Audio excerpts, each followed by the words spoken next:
for us on Central Michigan and Western Michigan. I'm not sure what that's about, but I'm going to go with Central Michigan. Time out. Before we move on, did Captain just pick Arkansas on this set? Anyway, Western Michigan sophomore Zach Terrell combined for 5 touchdowns, 398 total yards. I really don't know much about any of these two teams. Captain, who you guys got? I know why these two teams were picked. It's because Nick Lewandowski is our producer, and he is from the Michigan area, and that's why he picked them. So, okay, I'm getting a lot of negative feedback from Nick in my ear, but I'll pick Western Michigan. I'm going to go with their running attack with Franklin, but what do you guys have to say? I have Central Michigan, that they're very physical and gritty goop. Despite what you guys are saying, it's a good rivalry game. Both are in the race for the MAC. That's what it is. Central Michigan wins. No business being in our selection at all. I don't know. Nick's in our ear going crazy right now. Last game, the game that everybody cares about around here. Neyland Stadium. It'll be packed. Bowl eligibility on the line. It's Missouri. It's Tennessee. Who do you have, Rico? I hope you guys got y'all bowling shoes because guess what? We all going bowling this season. We're going to win out. And I got, of course, the Vols coming out this week. A great game. And let's go Vols. It's great to be a Tennessee Vol. Now, wait a minute. Now, y'all getting a little excited around here. I love my Vols.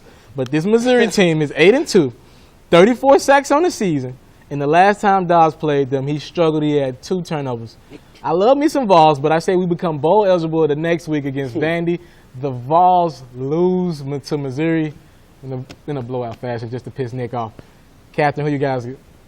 I am going with the Vols as well, even with the distractions the team are facing. I think they're hot. They're at home, so I'm going with the Vols. I'm also going with the Vols, and I actually predicted the score to be 42-35. It's our last home game. It's senior night. I think the Vols are going to show out. Missouri's offense has been struggling 13th in the SEC in yards per game, but that defense, Shane Ray and SEC leading 13 sacks, it's going to be tough for the O-line and Josh Dobbs to escape that, but I think Tennessee wins. The momentum keeps going. And be back after this. Big orange is our color. Big ideas feed the fire of the volunteer. When you see 16 million colors on a computer screen, understand a Tennessee graduate helped put them there. A Tennessee graduate made it possible for you to hold a conversation with a satellite in the palm of your hand. Our ideas touch your life in ways you can't imagine.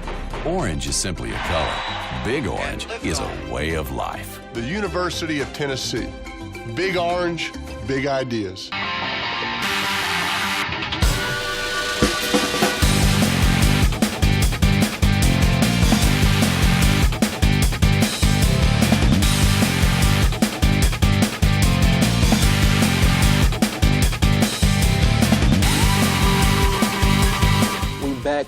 We back with another sighting. So we're going to go into our national news.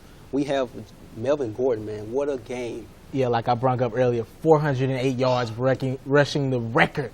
Oof. Wow, he really got into that Nebraska defense.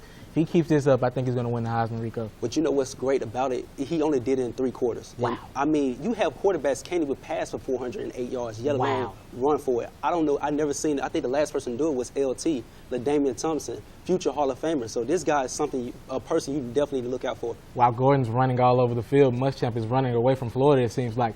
Muschamp will step down as the Florida's coach at the end of the season. Wow, man, that didn't get the expectations, I guess. I was surprised. When I read this, I was like, okay, what's going on? Yeah. It has to be a story behind a story. Yeah. I don't know. Maybe you leave a program like Florida, what's going on? So maybe he just didn't. Well, technically, he's getting fired, but they're letting him step down. Okay, so maybe he just didn't get to the expectations. But other SEC news, Todd Gurley's out for the season. This was his first game coming back after he had been suspended for 3 games. Kind of sucks to see him go down, doesn't it, Rico? The thing about Todd Gurley, I said this all along the minute he got suspended. The thing is, I said Todd Gurley, he should basically hang up his cleats. Shut it down. And just go into the draft and get your money. And it's just sad to say. Yeah. Hope he come back next year and go into the draft. But it's just something that, of course, nobody wants to see. Too bad Todd Gurley won't be back. Georgia had a chance to be in that top 4 for that playoff picture. But since they are not there, we got the playoff picture has been updated. We got Florida State coming in at, 3? Alabama in at 1. I did this out of order.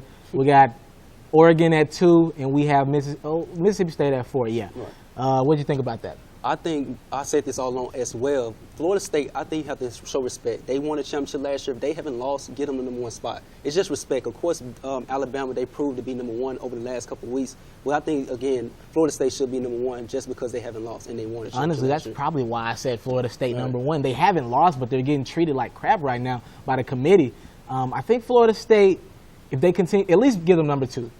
At least don't. Alabama could be #1, but at least put them ahead of Oregon. I think that's kind of disrespectful by the committee to have two teams that already lost a game in front of them.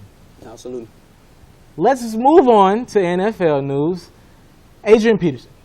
He's been lighting up the headlines everywhere. Officially ruled out for the rest of the season. The arbitrator said that he will not be able to play this season. He can't be active until April 15, 2015. So that sucks, doesn't it? Absolutely. I mean, that's one thing we got to look at. But let's go into the NBA. Okay. And so the NBA is great. Surprise headline. Surprise headline, Memphis Grizzlies. Wow. Here's the thing about the Memphis Grizzlies that I love about them. The one thing that you have to look at is their attitude. It's a different attitude. One thing they always keep in my mind is your attitude determines your altitude. And basically what I love about it is over this season, nobody gives them some respect. They turned that into motivation to basically go with 10-1. And it's a great start for the Memphis Grizzlies. For me, my Lakers are stinking up the place. They're 2-9 on the season. Kobe Bryant's kind of upset. He's whoa. Don't you dare end this show by calling Kobe Bryant a ball hog. He got 5 rings. But he had 44 the other night, and it was in a losing effort, so even he can't get enough help. But let's leave sports together. It's been another great season for Sports Mecca. This is always hard for me. We had a great 175 crew with us. They've learned a lot. They've been all over the place. Just seeing them at the panel.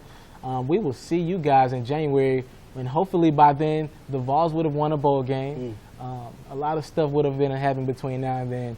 See you guys next season. It's Alfred Teleferro and it's Rico McKinney. Let's go get your bowling shoes. Sports Mecca.